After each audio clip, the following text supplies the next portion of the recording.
অনেক বেশি আনন্দিত। সকল বাংলাদেশিদেরকে আমি একসাথে পেয়ে নিজেকে গর্ববোধ করছি।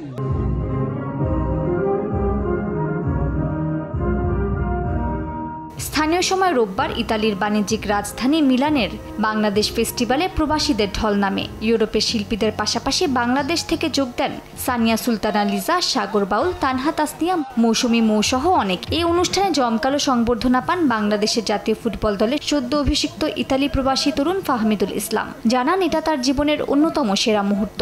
আমি রোমন্দ গ্রুপকে থ্যাংক ইউ জানাই যে আমাকে এত সুন্দর একটা ইভেন্টে মিলার মধ্যে তারা ইনভাইট করছে। অনেক অনেক ভালো লাগছে সব। অনুষ্ঠান শুরু হওয়ার কিছুক্ষণের মধ্যেই বৈরী আবহাওয়ায় অনুষ্ঠানের মূল মঞ্চ ভেঙে যায়। পরে প্রায় 2 ঘন্টা দেরিতে শুরু হওয়া নতুন মঞ্চে নেচে গিয়ে দর্শকদের মন জয় করেন বাংলাদেশ থেকে আসা জনপ্রিয় কণ্ঠশিল্পীরা। প্রবাসে এসে আমাদের অনেক ভালো লাগছে। অনেক বাঙালি রয়েছে এখানে,